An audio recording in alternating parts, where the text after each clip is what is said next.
Welcome, Ryder. What do you want this time? What can I help you with? Is it prosthetics? Because I think I have something perfect for you. Oh, don't worry. This is just for my protection. Let's go have a look.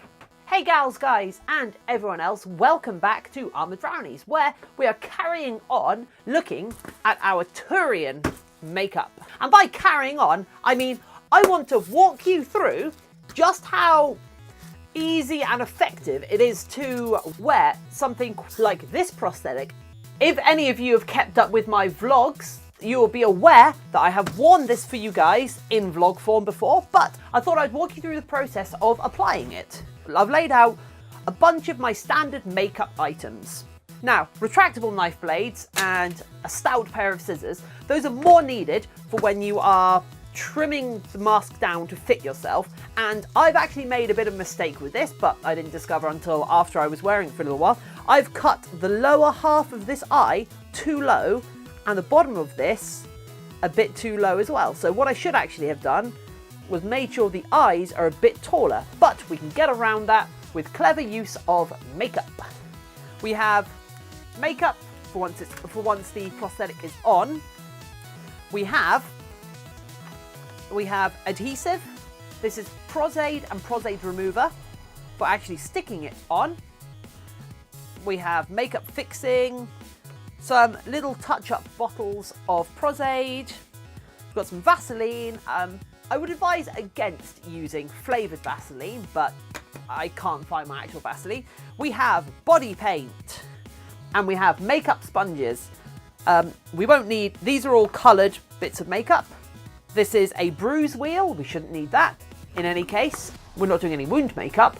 This wouldn't be the right colour for Turians as they have bluish purple blood, so you can go away.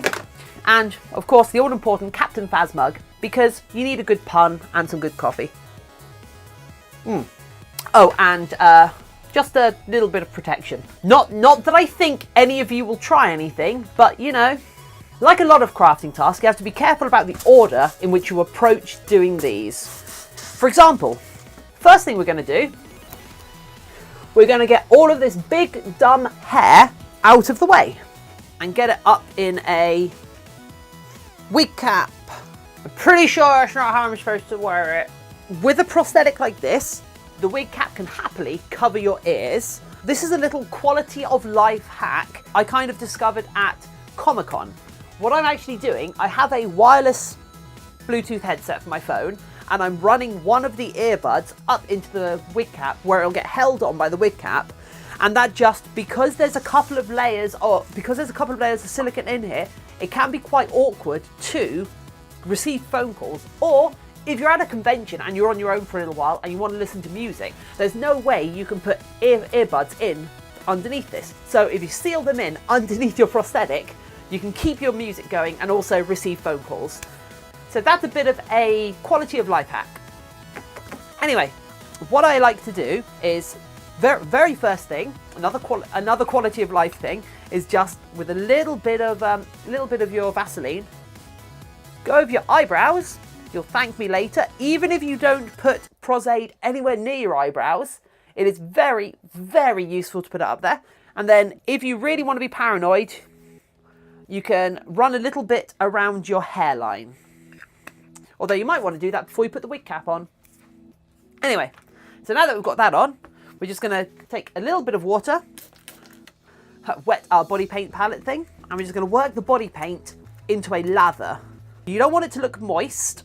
Now we're doing black around the eyes, so we just want to dabbing it on rather than smearing it across, because that gives a much thicker coating. Do I think black is the ideal colour for around the eyes on this character? Not exactly. I think a dark grey would work better, because then you can put some black eyeliner around that and create a bit of contrast and create a makeup effect which makes you look a little bit better. This is just normal water-based snazaroo. It is not good body paint, but if you apply it thickly with a sponge, you can get some pretty good coverage for it. Now I'm also going to do a quick bit around my lips, although You see why that's not as important as it could be in a moment. So it's just going to go around the lips. But what I also want to do is use something a bit more dedicated to lips, which is some very dark purple lipstick of mine that I really like. Now, why am I doing this to my lips? It's because between the top plate and the chin part, the lips, sometimes when you open your mouth, are parts of your pink flesh that show, and that kind of ruins the effect, if that makes sense. But anyway, so we're going to disassemble this, peel the face off. That's going to go to one side because, ironically, the fanciest part of the cosplay actually is the last bit that goes on. So we're going to take the chin off. The chin, just going to put that to one side as well. And then we're going to take this cowl off.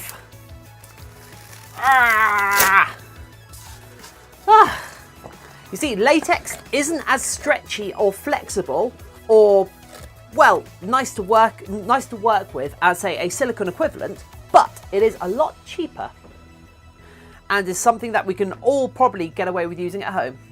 Now, got our bottle of Prosthetic, and we have a paintbrush. Because this is quite a large appliance, we're going to use our paintbrush and we're just going to go around the edges where it'll be contacting our head. If you've ever used any contact adhesive, Prosthetic is basically a contact adhesive. You'll want to treat it as such. Grabbing it by the back, putting our head into it. It shouldn't be too sticky yet. We put that down, press around the edges, and peel it back off. Why are we peeling it back off? Because it's contact adhesive, and we don't want it to just adhere straight away. But since we've just pressed it down on here, we'll have little wet patches around the edges where the cowl actually meets the skin and, well, the wig cap. So we're just going to go over them with a bit more Prosthetic and let them dry out. Because the Prosthetic wants to be not wet, but tacky when you put the two bits together. Just like you would with a contact adhesive, like Evo Stick Impact. Holding this, make sure it doesn't stick to itself, because the inside of this is now covered with basically contact glue. Do exactly what we did before, and we're just gonna put this down. Oh, that is covering my hair. It's covering my hair quite nicely. You can see I've got a nice smooth bit to back to the head. There is a bit of a build up back here where my ponytail was, but you know, now we apply the chin. So let's just measure it out. There we go. Cool. So we'll do the exact same thing we did again. This one, because it's around the mouth, you need to be very, I don't know if the word is aggressive, but you want to be very, you want to stay determined with this and get plenty of this prosthetics adhesive on here, because anywhere where moisture is a nightmare with prosthetics glue. Also make sure it's the right way up.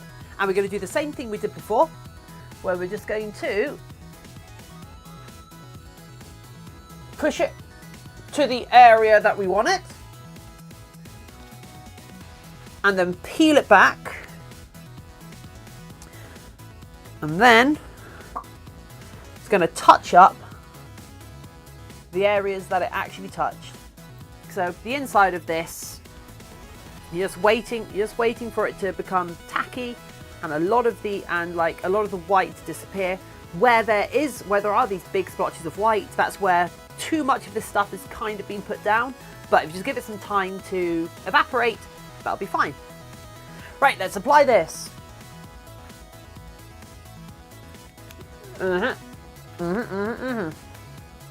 there we have the chin. You see, it is nice and mobile. So, last but not least, we now have the recognisable part.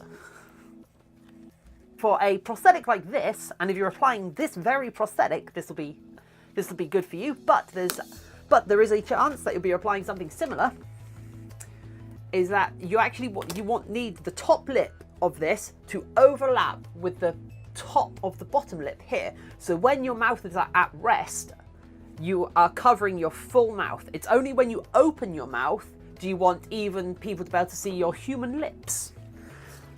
Because your human lips will spoil the illusion. So the places we want to concentrate on applying adhesive on this one are the cheeks, the hairline, and like your T area. So down the nose, across the top, and then down the cheeks.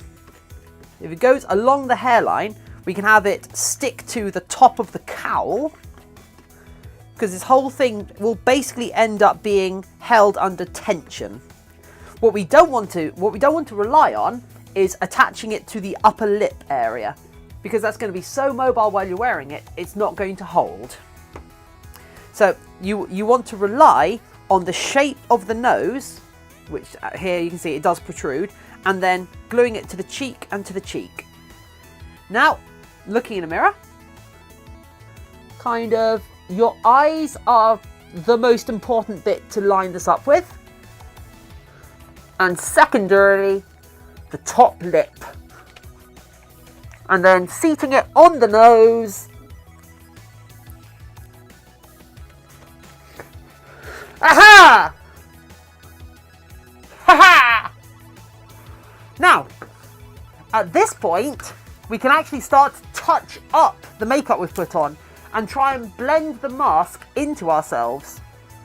So what I'm actually going to do is use a stippling brush and just put a little bit of grey around the edges. Of course, in an ideal world, we'd be doing from the neck down as well, but this is not a full costume tutorial. And also, Turians have a snood up to their neck and down. So what we'd actually be doing would be painting all of the monkey neck, as it's known in the business, grey to remove the jarring effect. And there we go. That is one applied prosthetic. And you can see it moves, it articulates. I can turn around in it. And you can see the whole thing on. And of course, if we want to get really technical, can drink in it. Other important things you can do with this prosthetic. Whilst the tactical visor is in the shop, we can rock out with aviators, which I'm not going to lie, I think suit this mask better than they suit me. And then, of course, the eating test. Okay, okay, let's just get smaller bits. Oh, there we go.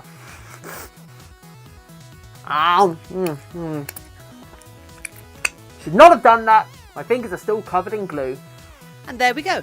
Remember to check out the old videos where I sculpted these, and also to subscribe to the channel to see more and give me feedback on what you liked or didn't like. Hopefully I'll see you soon.